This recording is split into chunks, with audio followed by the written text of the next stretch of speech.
시청자 여러분 안녕하세요. 올바른 의학 정보를 전하는 알면 약이 되는 토크토크2 아이톡2의 가혜란입니다. 궁금하지만 묻기는 좀 부끄러웠던 것들 속 시원히 대답 들으셨나요? 하지만 우리가 남자의 성만 살펴보고 끝낼 수는 없죠. 오늘은 남자가 궁금해하는 여자의 성에 대해서 살펴봅니다. 자, 그럼 가혜란의 알약 톡톡2 지금 시작해볼까요?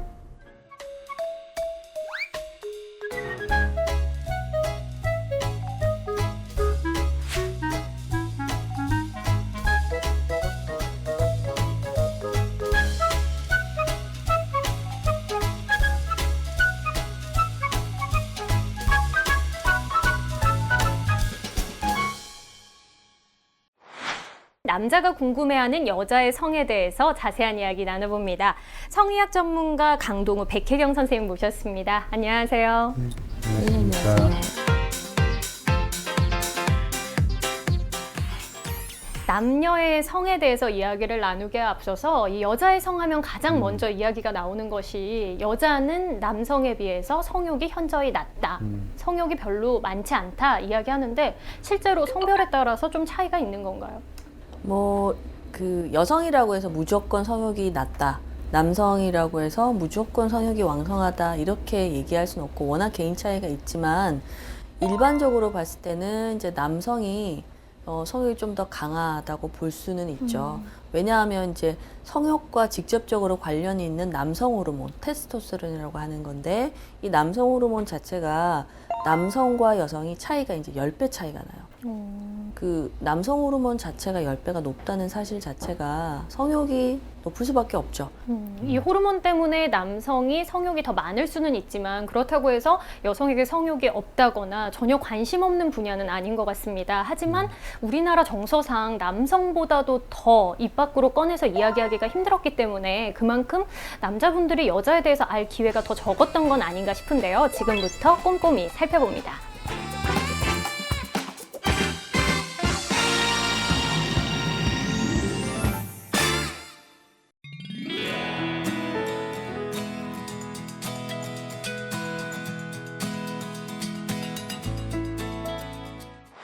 아주 짧게 얘기하자면 기본적으로 임신한 경우에도 성생활은 아무 문제가 없어요.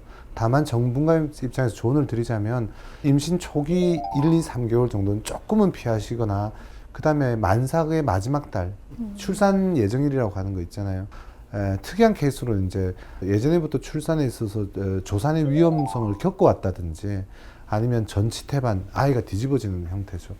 이런 임신과 관련된 나쁜 경험이 있었던 분 같은 경우에는 반드시 산부인과를 통해서 아이의 어떤 위치라든지 위험성이 없는지 확인하고 가는 그 정도만 하면 되는 것이지 기본적인 임신 중에 성생활은 아무런 문제가 없다고 보는 게 옳죠. 네. 임신도 그렇지만 출산 후가 괴롭다는 남편분들이 많았거든요. 네네. 실제로 이건 왜 그런 건가요?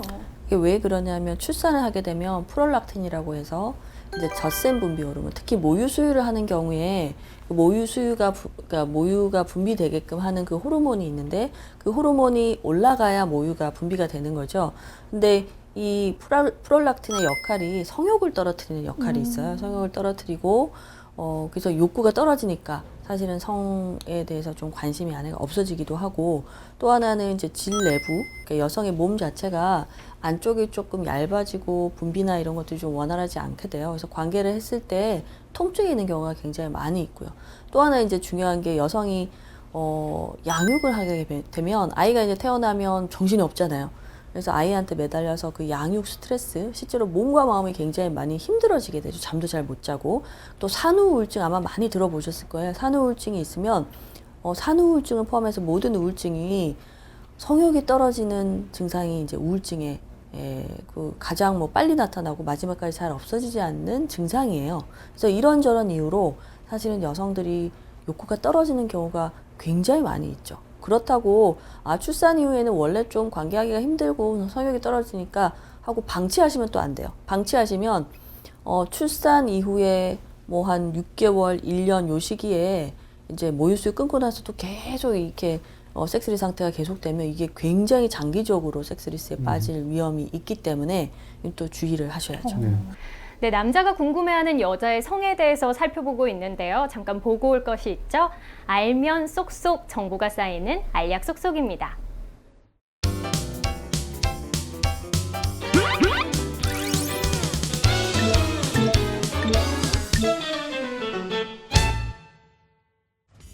음식으로 병을 고칠 수는 없겠지만 몸을 건강하게 유지하는 데 도움은 줄 수 있겠죠?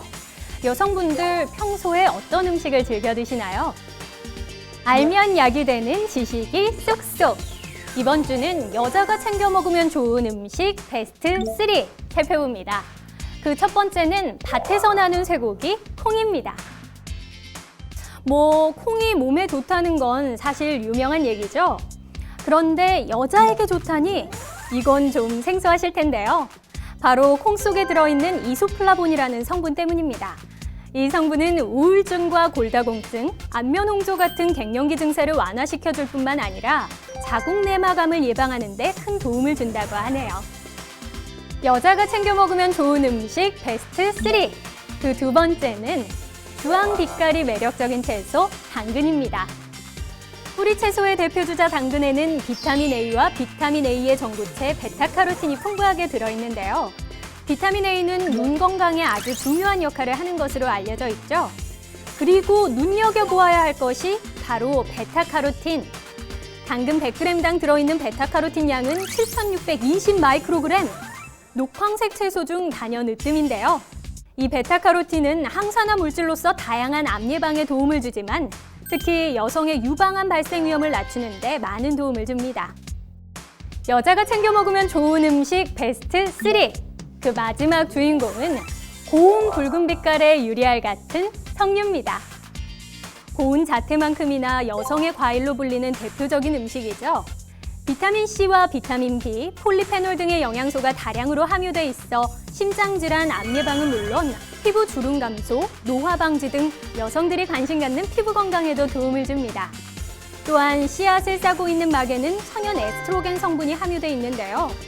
과하지 않게만 챙겨 먹는다면 갱년기 증상을 완화하는 데 도움을 받을 수 있겠죠? 여성들이 챙겨 먹으면 좋은 음식 베스트 3 살펴봤는데요. 하나를 먹더라도 몸에 좋은 음식을 챙겨 먹는다면 아름답고 건강한 몸 쭉 유지할 수 있겠죠? 맛도 좋고 영양도 풍부한 음식으로 건강 챙겨보세요. 지금까지 알약 쏙쏙이었습니다.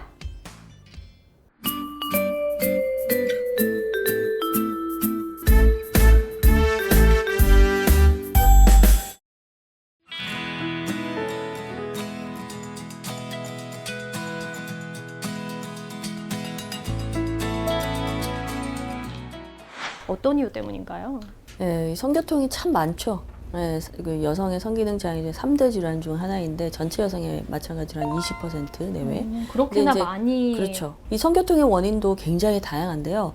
성교통은 일단은 신체적인 원인과 심리적인 원인 두 가지로 나뉘어서 신체적인 원인은 계속 반복해서 나오는 이야기지만 호르몬, 여성 호르몬이 떨어지는 경우, 대표적인 게 갱년기 이럴 때도 올 수 있고, 또 염증을 유발할 수 있는 어떤 세균이나 곰팡이균, 여성들한테 많이 있는 칸디다성 질염 같은 경우에도 통증을 굉장히 많이 유발할 수가 있고요.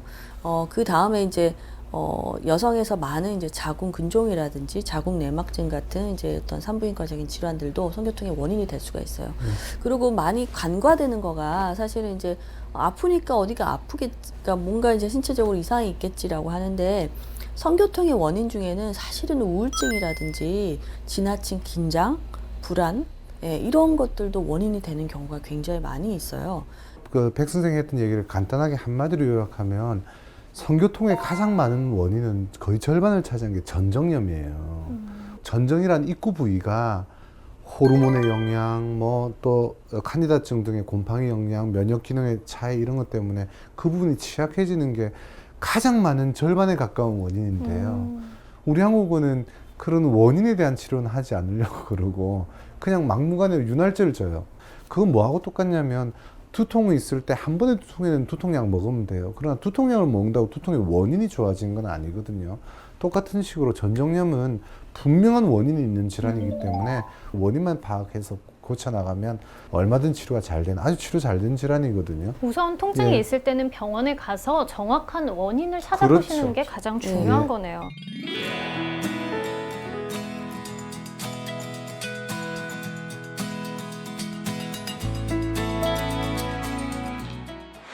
실제로 이 갱년기가 온다는 것이 성욕 저하와 상관관계가 큰 건가요? 그럼요. 예, 갱년기가 되면 이제 뭐 흔히 생리가 끊기는 폐경이 되는 거를 생각하시는데 그 폐경이 되는 것 자체가 여성 호르몬이 이제 이전에 비해서 분비가 확 떨어지면서 그런 반응이 신체 반응이 생기는 거고 여성 호르몬 자체도 성욕과 뭐 분비 기능 이런 성기능하고 관련이 있기 때문에 떨어진 여성 호르몬만큼 성기능도 저하될 수가 있는 거죠. 예. 그리고 그 남성 호르몬 같은 경우도 갱년기에 덩달아 떨어지는 경우도 많고요. 예, 그러면 더더군다나 성욕이 더 떨어질 수가 있는 거고 또 한 가지 또 분명히 짚고 넘어가야 될 거는 갱년기 이후에 마찬가지 여성 호르몬이 떨어지면서 생기는 호르몬의 영향도 있지만 심리적으로 어떤 굉장히 큰 여성들이 상실감을 느끼구나. 아, 이제 내가 나이가 들었구나. 여성으로서의 뭔가 중요한 기능을 잃어버린 그 상실감 때문에 우울증이 많이 오세요. 그래서 갱년기 또 우울증이 오면 아까 앞서 말씀드렸지 우울증에서 많이 오는 게 성욕이 떨어지는 거라고 했잖아요. 아내의 몸을 마찬가지로 이 사람이 몸과 마음이 지금 폐경이 됐는데 괜찮은지 점검을 꼭 해보셔야죠.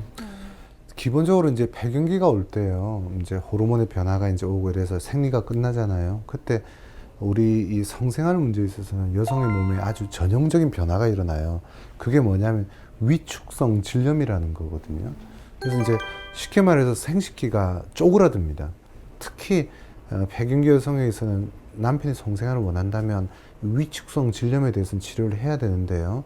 문제는 이제 폐경기 여성들에 있어서 호르몬이 부족해서 생긴 문제니까 호르몬 치료를 한다는 것 자체를 여성들이 굉장히 겁을 내는 경우가 있는 이유가 특히 이제 호르몬을 일반적으로 줄 때 우리 젊은 여성 피임약처럼 이렇게 호르몬을 먹는다는 식으로 해서 전신적으로 투여를 하거든요. 이걸 장기적으로 할 경우에 이제 폐경기의 증상은 좀 줄어들 수 있는데 문제가 뭐가 생기냐면 유방암의 위험성 그리고 심장병 위험성 이런 내용들을 많이 듣고 왔기 때문에 폐경기 여성들이 많이 두려워하세요. 근데 이런 전신 호르몬 치료는 조금은 이제 과거의 방식이고요. 요즘의 치료는 국소 호르몬 치료죠. 그래서 병원을 가보시면 결국엔 생식기에 위축성 질염이 오는 이유가 호르몬 때문이기 때문에 그런 생식기 위주로 위축성 질염을 잡아주는 국소 호르몬 치료 방법이 있으세요. 이건 보험도 되고요. 그래서 그런 원인에 대한 호르몬 등의 관리 치료가 더 필요하죠. 건강한 성생활을 위한 조언 한 말씀씩 부탁드립니다.